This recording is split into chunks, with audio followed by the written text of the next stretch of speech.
I'm here with Roy, commissioner, legend, PVB icon.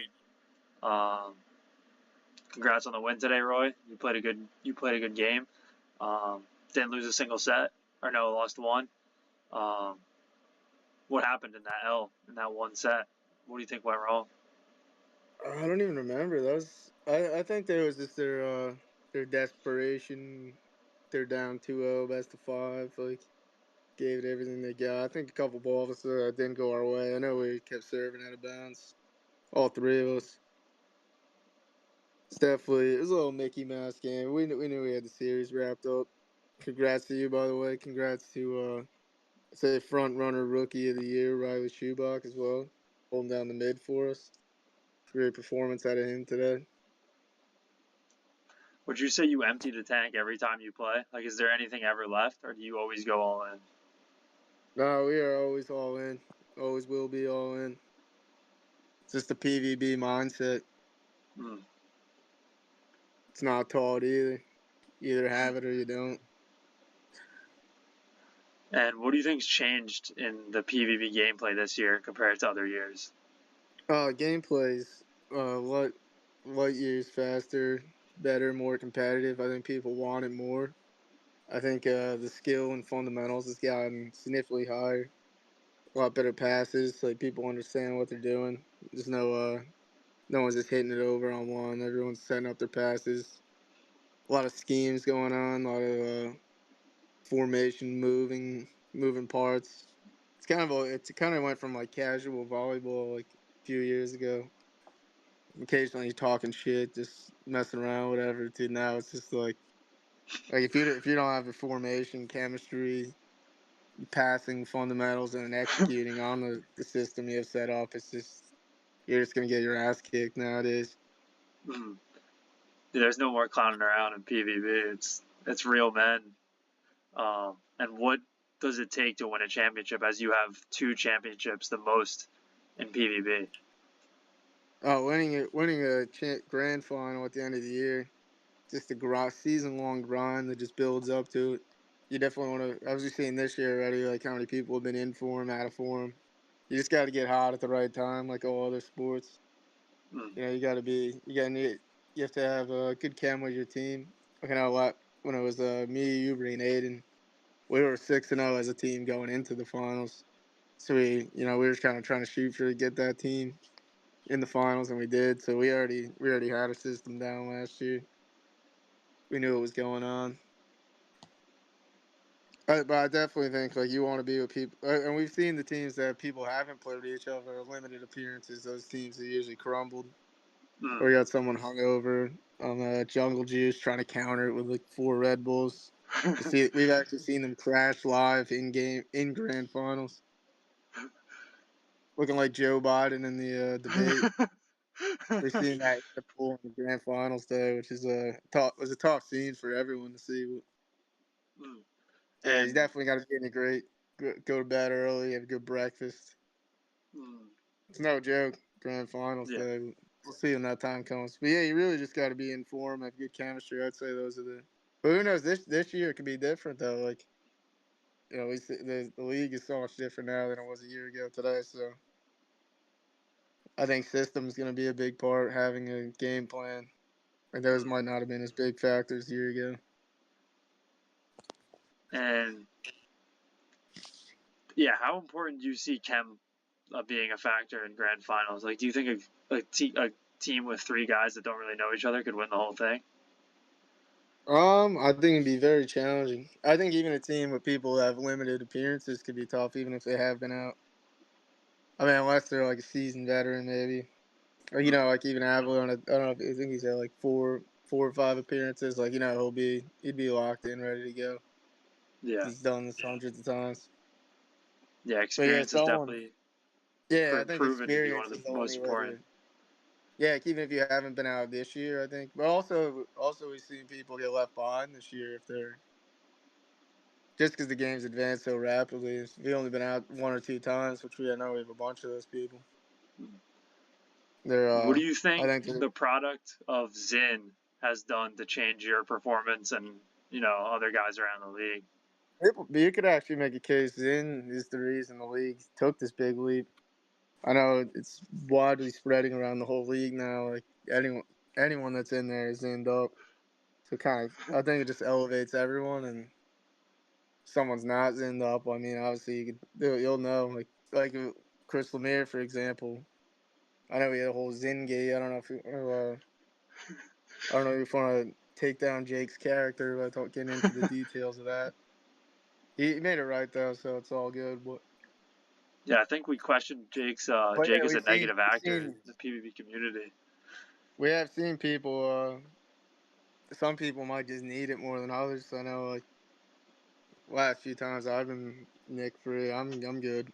I'm I'm ready to play. But we've seen Chris Lemire like one little game without his in patch. He looked like Ryan Sedan out there playing mid,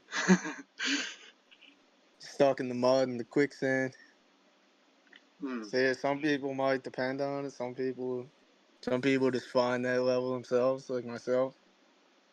And based off what you saw in the pool today, your performance, the current MVP race, do you see Lemire moving ahead from his performance today for MVP? Yeah, no, I think he played great today. He's just, first pick. There were a lot of expectations for him in the 9-man. I know he's playing a little bit of mid, a little bit of outside as well. He's been really finding his ledges this year. His hitting's been great. Mid play's been very good.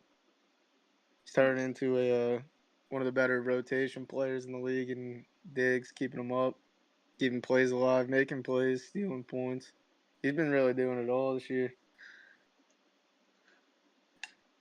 Another guy in the MVP race is Coach Jake, who's notoriously known for tanking his own draft stock to try to get picked low in the finals, and it's almost never worked. You got Jungle Juice Soy, and then he had the Topher scandal, just a whole lot of scandals and Jungle Juice and different factors. So do you think this is the year where Coach Jake accepts, okay, I'm going to be a top level guy and I'm going to get MVP, I'm going to win a championship? Yeah, I really hope so. I mean, I know we all want to see it out of him. Like for example, today when we have him grouped as a U Aiden and ZB is the or U Aiden and him and Coach Jake is the captains. Like the whole point of being the first pick is like you are the guy, you can be the guy. And I know from the gameplay, I mean, I was shagging balls when I was out, but the one game I did watch, I feel like I saw a lot of passing, a lot of funneling into someone else, especially on their debut, which is obviously, like, I know he likes to keep the fundamentals of the game rolling, but at some point you gotta just be the guy. Like if your team needs you, you need a big hitter. You gotta just kind of. I know. There's some cope about like whether it's your teammates or the passes and whatnot, but like I know you've seen your fair share of bad sets and scrappy gameplay, but you find a way to be the guy. Yeah, you never want to find yourself coping inside of Yeah, the. if you're the guy, you find a way to be the guy in all situations. That's really what I have to say. Agreed.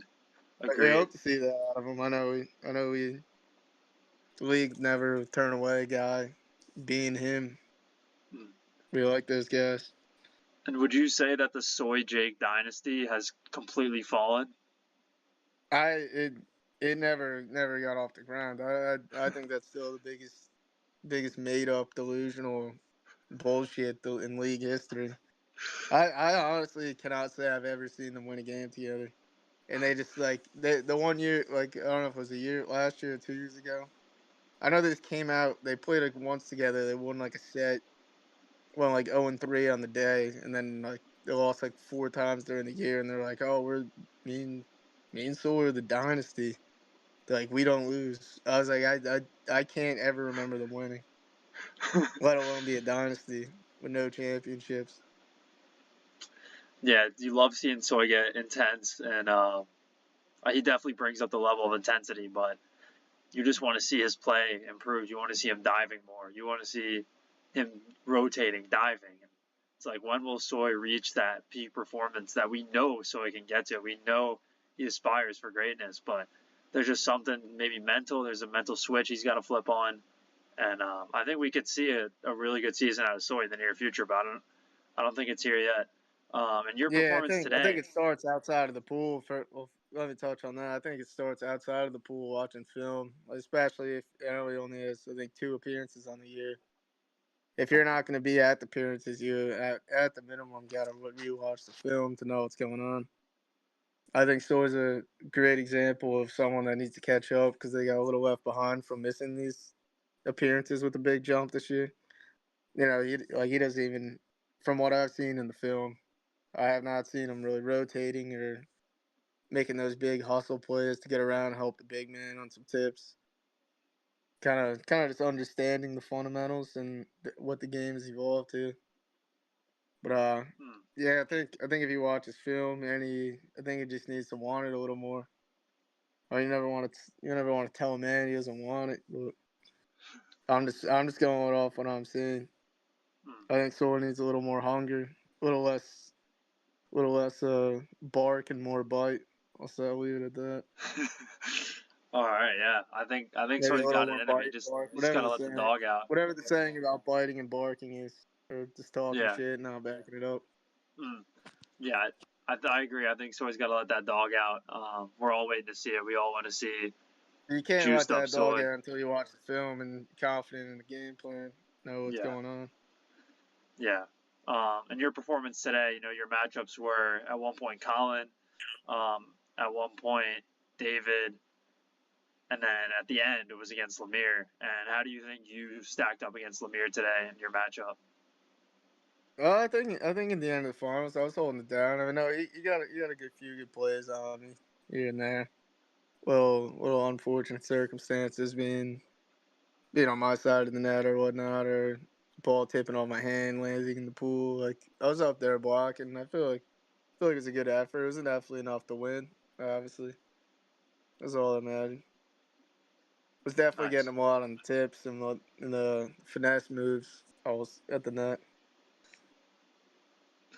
But overall, I think our team played great against them. I think we had good matchups all across the board. I think you had a great performance against Aiden today. I know it's been created your kind of losing streak that you had going before this. Yeah. Yeah, I would say it's just for me watching film, picking up on spots guys like to hit, and then just creating the spider stance. And that's really what um, got me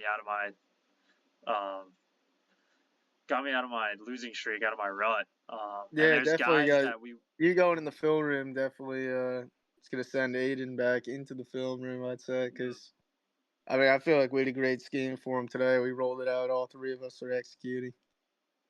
We kind of had him bottled up for the most part, and he's been yeah, on a big hot streak. So that was the first we've seen him kind of contained. I would say in at least a month or two. yeah, because we rolled through their team the first two sets. Like we won by like 10, 12 points, 2 games in a row, and then we see them again in the finals, and they've completely, reworked their team. They got Colin in mid, they got Lemire on the wing, and Lemire's slamming balls down, Aiden's finding spots, and it's like holy shit! Like they completely rebranded, they made the adjustment, but I think we just had too much of a chemistry, too much of a system going, and yeah, what did you see that gave us the edge over them? I think the biggest edge was, I mean, the games obviously were much tighter the second time, like you said, but I think the main difference was just the hustle plays. I feel like we were really getting scrappy. We were kind of like this long rallies where balls bouncing around. We were climbing up on the fence and stuff. We were laying out kind of just like and if we were in a bad situation where they might have got a point, we were just smack it up in the air, kind of hit it over, reset, come back, steal that point, and then that was kind of the difference. Mm, All three of us are really hustling. Big respect for Riley's effort tonight too. Playing mid, he was moving all over the place. He was flying around. You were flying around. You're blocking balls up in the mid. well, Roy, it was great to see you get another W in there. I wish you the best in your MVP race. Thank you, sir, and I'll see you back in PVB soon. Yeah, no, great dub, great dub. Shout out to you for back in the MVP race for sure. And I'd say Riley Shoebox, front runner of the year, front runner for rookie of the year. Pencil it in. Hell yeah. Guy just has it. Guy just has it. He's a grinder. Picked up the game in one day. Facts. Facts. Big facts. All right, Dang, Roy. and Well, he'll I hope be to see here. you again And he'll soon. be here. He's not. I know we've had a lot of cappers, the frauds, the whatever, the ghosts, whatever. I know we have a bunch of guys that just don't want to be here. But Enemies of the that's a league. guy that wants to be here. Yeah. Yeah. Well, Roy, good luck with the rest of your season, and it was an honor interviewing you, sir. Yeah, no, you too. Appreciate it. Of course. Peace out.